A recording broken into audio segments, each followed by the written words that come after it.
Now, I've given 5 reasons why this movie's bad, but the question is, what do I like about it? Again, I did not say this movie sucked, I said it was pretty bad. So what makes it not suck? Pretty much only one thing, the director. Mark Webb is a talented director. He made a really good movie about relationships and stuff, and it's very entertaining. He was the perfect choice for a Spider-Man movie. And granted, he did the best he could with this material. The studio offered him a chance to make a Spider-Man movie. Who would turn that down? So of course he accepted it, but the problem is he only has one hit. So the studio can pretty much control him. So the producers hand him this shitty script and these shitty actors and this shitty everything. And he tries to do the best he can with it. He really, really tried to make something good out of this movie. And if this movie was given to some talentless hack, then I feel it would have been much worse. As bad as this movie is, it could have been much worse.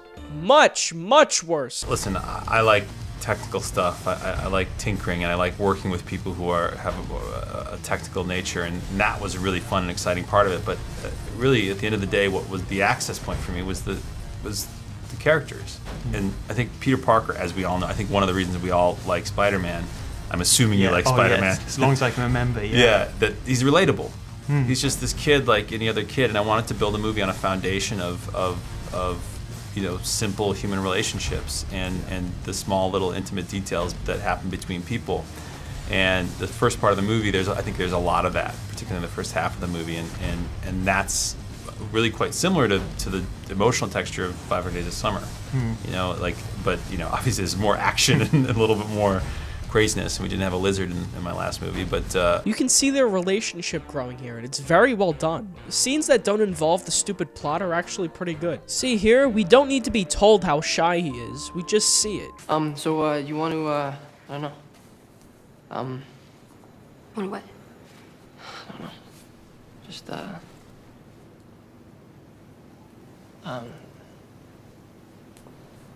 don't know, we could, or we could do something else, or we could, if you don't, I mean, like, we could... So Ralph, what you're trying to say is that when the producers have control over the project and not the director, the movie comes out like shit. Yeah, that's exactly what I'm trying to say. As long as the director is competent, I have a feeling if he had complete control over this movie, it may have turned out decent at least. But fuck that. We'll give all the power to this guy instead. We really touched in this movie something was very interesting for us, and I think every parent and every kid are subjected to it. It's one of the biggest issues of our time, is bullying. And Peter is almost like an ambassador for the bully phenomena. And right in the beginning of the movie, you're going to feel like, you know, stand for yourself. It's the same movie. Rebooting it was pointless, but having it be the same movie is even more pointless. There are all kinds of Spider-Man comic books and TV shows and stuff. They just keep doing something different with him every time. So why feel the need to make the same fucking movie? They could have taken a story out of any of these comic books, but they didn't. The first 40 to 50 minutes of this movie is pretty much exactly the same as the first one. The first Spider-Man movie, not the Amazing Spider-Man movie. For God. I really tried to separate this from the original, but the movie just kept reminding me of it. The last shot of the movie is exactly the same. There's the swinging around, and it's all one shot, and it looks cool. Except this time, it's nighttime, because it's dark, like the Dark Knight. So let's start with the origin first. The relationship between Gwen Stacy and Peter, while well done, is exactly the same as the relationship between Mary Jane and Peter Parker. Pretty much. The original Peter Parker, not the Amazing Spider-Man Peter Parker. Then Uncle Ben gives a speech about responsibility. If you could do good things for other people, you had a moral obligation to do those things.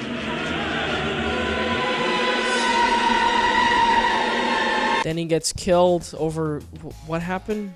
Didn't Spider-Man, didn't the guy steal chocolate milk or something? Then he goes to Oscorp, and there's something weird going on with Oscorp. And then there's some weird experiment, and instead of turning into the Green Goblin, a random scientist, Dr. Connors, turns into a lizard. Then there's a scene on a bridge, and they fight on the bridge. In the original movie, we had the people on the bridge throwing things at the Green Goblin. See, the people here aren't really doing anything to help. They're kind of, you know, distracting him. But really the point of this is to show how the city is in support of Spider-Man. You can call it cheesy or whatever, but it's something. And it's not like too stupid. But then in this film, we have the crane scene. And I'll get into that later.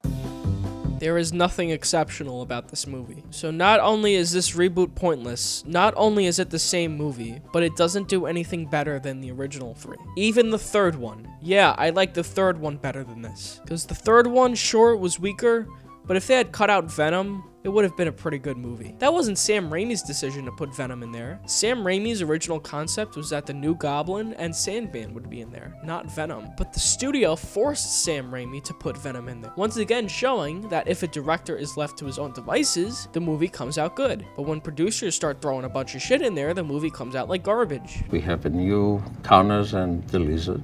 We have the love interest of Gwen.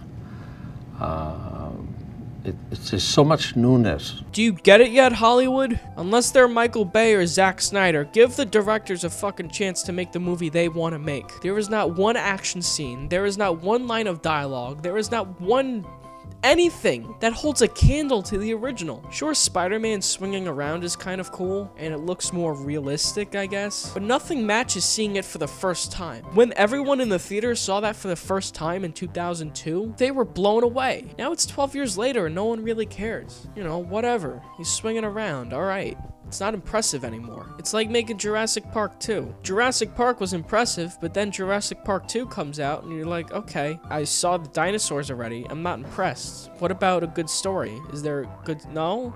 There's no good story? Okay. Wherever we can do physical stunts, let's try for it. Hey, you!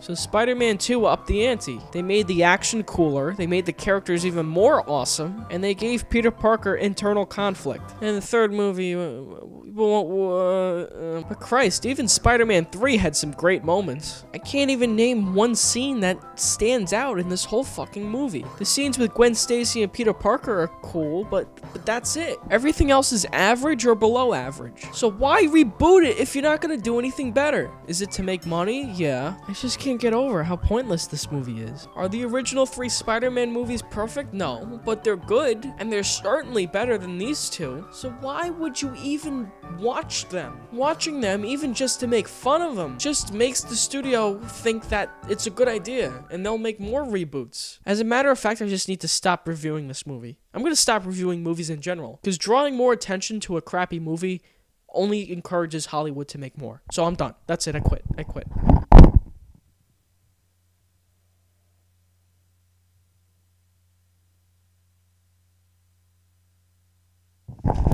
Nah, I'm just fucking with you.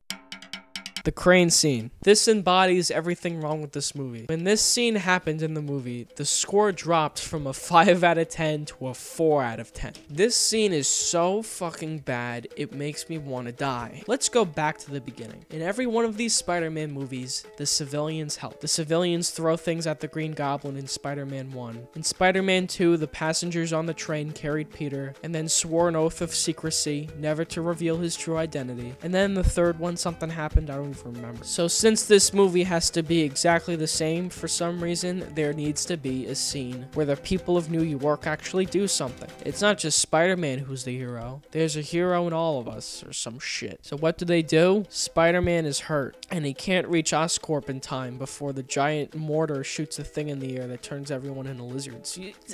How fucking stupid is this? So then the guy from earlier in the movie whose son almost died before Spider-Man saved him, that guy is like, oh, Spider-Man needs help. So he calls all of his buddies and they all get in cranes. So then there happens to be cranes just perfectly in a row going all the way down that road, and Spider-Man sees them and they all line up perfectly, and Spider-Man swings across these cranes and reaches Oscorp. So yeah, it's the cheesiest thing ever, and it's just so stupid. This had happened in the Sam Raimi movies, this would be cheesy. I don't know if I'd take off a point for it, cause basically all 3 of those movies are cheesy, but having it in this movie, a movie that's supposed to be realistic and dark, to have something this fucking stupid happen, it's ridiculous. It's even more far-fetched than having a lizard monster. This is what the producers think Spider-Man should be. They think, oh, the people of New York need to help. So instead of doing something small or something even subtle, they need to do this big thing, and there's